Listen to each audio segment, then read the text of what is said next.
What of the spiritual gifts you've been so desperately seeking, that deep intuition, that unshakable inner peace, that sense of a greater purpose? What if they aren't out there somewhere, just waiting to be found? What if they aren't powers you have to acquire, but are actually dormant potentials, sleeping giants that already exist in the deepest chambers of your soul?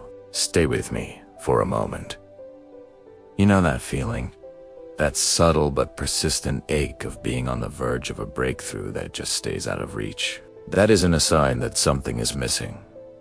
It's not proof that you're lacking anything. That feeling is the echo of a presence. It's the faint vibration of divine gifts sealed inside you, waiting not to be forced open, but to be gently and lovingly unveiled. This isn't another guide on how to activate your powers in 5 easy steps.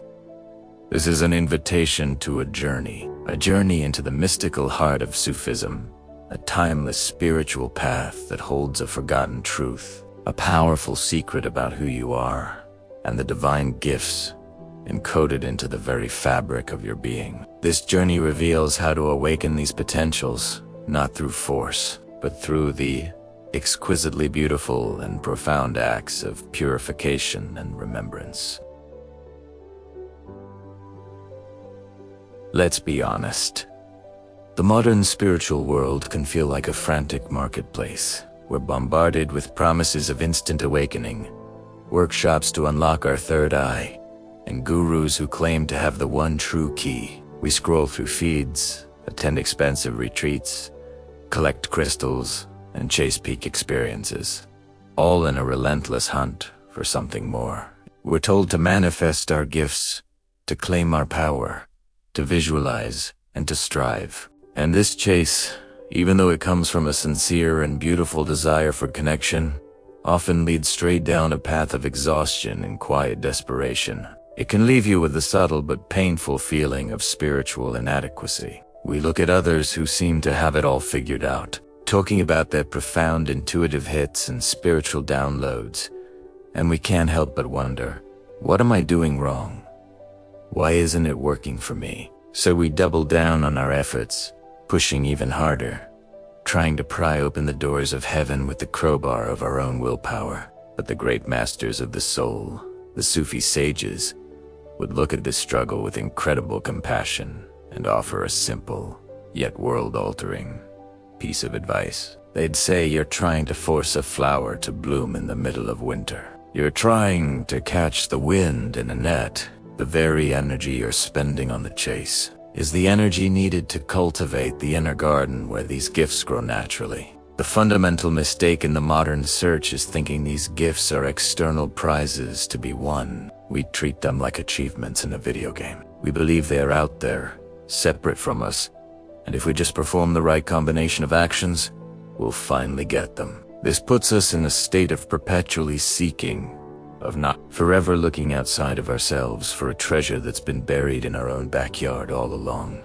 The great Sufi poet Rumi talked about a hidden treasure in ruins, suggesting that what we seek is often concealed in places we've completely overlooked. Those ruins aren't some forgotten temple. They are the neglected landscapes of our own inner world. The problem isn't that you lack spiritual gifts. The problem is that we've all been taught to look in the wrong direction. We're trying to acquire from the outside what can only be uncovered from within. So, to find our way, we turn to an ancient patrilineage of mystics who dedicated their lives not to getting power, but to reaching a state of profound, unconditional love. This is the path of Sufism, the mystical heart of the Islamic tradition, and you don't need to be a Muslim to draw water from this deep well. It's a universal technology of the soul, a science of inner transformation perfected over centuries by masters of the heart like Rumi al-Ghazali and Ibn. These masters knew a secret, one that flips the entire modern spiritual quest on its head. The Sufi secret is this: spiritual gifts are not powers to be gained, but divine favors that are unveiled as a natural side effect of getting closer to the divine. They aren't the goal of the path. They are simply the fragrance that comes from a flower that has been patiently and lovingly tended to. Sufism teaches that every person is created with subtle centers of consciousness. Think of these not as physical organs, but as spiritual faculties within your soul: the heart, the spirit, and the innermost secret. Each of these centers holds dormant potentials, divine gifts waiting to be awakened. These aren't alien powers. They are reflections of the divine attributes themselves, woven into your original, pure nature. But over time, through our life in the material world, these luminous centers get veiled. A layer of dust settles on them. This dust is the ego, with all its fears, attachments, pride, and constant chatter. The light of our innate gifts simply can't shine through this thick layer. Therefore, the work of the spiritual path isn't to add anything to ourselves. It's to remove the veils. It's a work of polishing, of cleansing, of returning to the pure and natural state we were created in. As Rumi famously said, the task is to polish the mirror of the heart so it can once again reflect the divine light that is always present. And so, we arrive at the core of the Sufi secret, the master key. It isn't some complex ritual or a guarded formula. It's an elegant, two-part process accessible to every single one of us. The secret isn't in chasing gifts, but in the devoted, moment-to-moment practice of two mystical acts: the purification of the self and the remembrance of God. One is the act of wiping the mirror clean. The other is turning that mirror toward the light. Together, they create the perfect inner conditions for your soul's flower to finally bloom. The first key, and the absolute foundation of the path, is purification. The word literally means to purify. It's the sacred process of cleansing the soul, a journey of spiritual refinement. The great 11th century scholar Imam al-Ghazali taught that all true spiritual progress begins right here, with purifying the heart. Imagine your heart, your true essence, is a flawless, perfectly polished mirror, created to reflect the infinite light of the divine. When you were born, this mirror was pristine, but through life, through hurts, attachments, and the demands of the world, dust starts to pile up. This dust is what the Sufis call the ego self. It's not some evil enemy to be destroyed, but a collection of conditioned patterns and veils that hide our true nature. So what's this dust made of? It's our pride, our jealousy, our anger, our greed. It's that nagging inner critic that tells you you're not good enough. It's the gnawing anxiety about the future and the heavy regret about the past. It's that desperate need for validation and the fear of being truly seen. According to Al-Ghazali, these aren't just character flaws.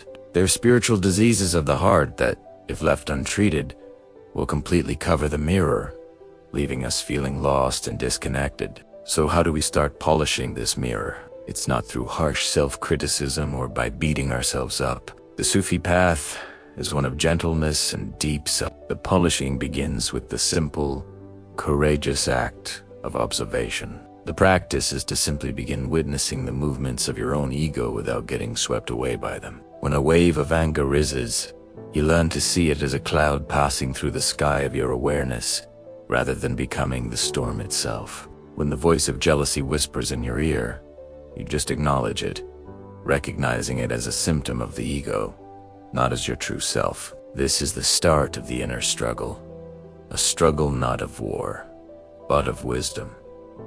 Let's make this practical. Here's a simple, yet profound practice you can start today. For the next 24 hours, just make an intention to notice the main emotional dust that clouds your inner mirror. Is it anxiety? Is it resentment?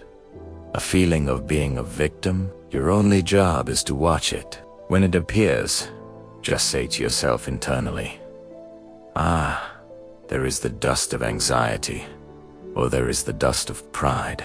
Don't judge it. Don't try to force it away. Simply see it for what it is.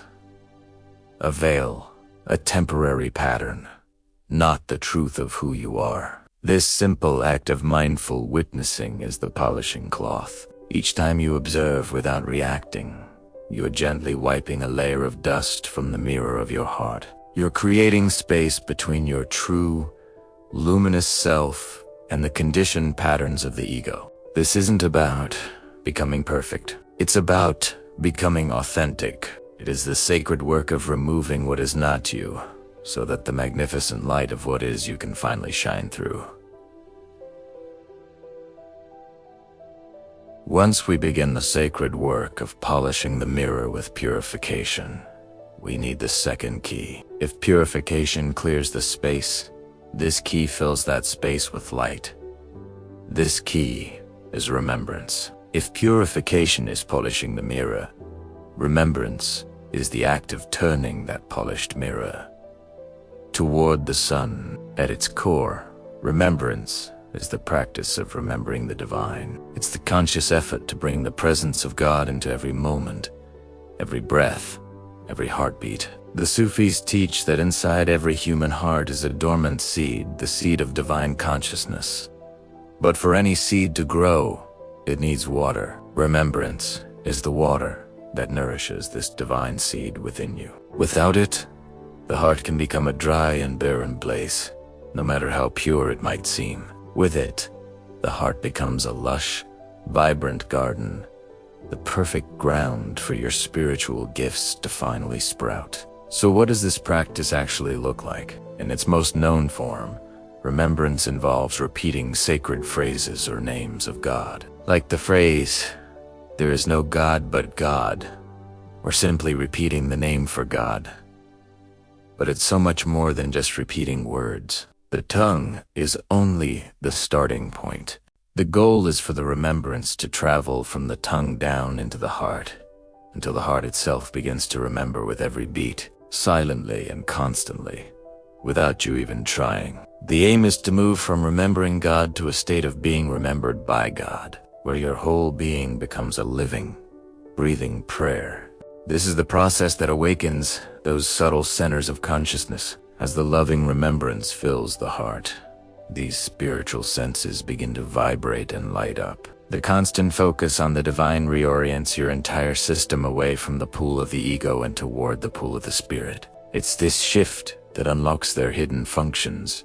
Traditionally, this deep journey of remembrance is done with a spiritual guide who has already walked the path. The guide is like a doctor for the heart, someone who can see the specific veils covering a person's soul and prescribe the right form of remembrance to dissolve them. This protects the traveler from the deceptions of the ego, which loves to masquerade as spiritual insight. However, the journey of remembrance can begin right where you are.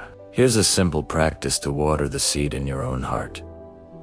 Find a quiet space for a few minutes. Close your eyes and bring your attention to your breath. With every inhale, silently say a name for the divine that feels loving to you. It could be the source, the light, the peaceful. And with every exhale, feel yourself releasing all your worries and mental chatter into that presence. Breathe in the quality of the name. Breathe out the dust of the ego. Don't strain or force it. Just rest in this gentle rhythm of remembrance. Think of it as tuning your heart to the frequency of divine love. This simple, heartfelt practice, done consistently, is the water that will make the soil of your heart ready for the miracle to come.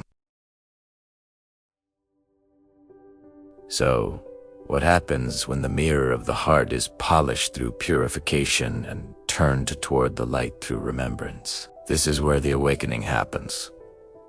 But it might not look the way you think it will. The Sufi masters were crystal clear.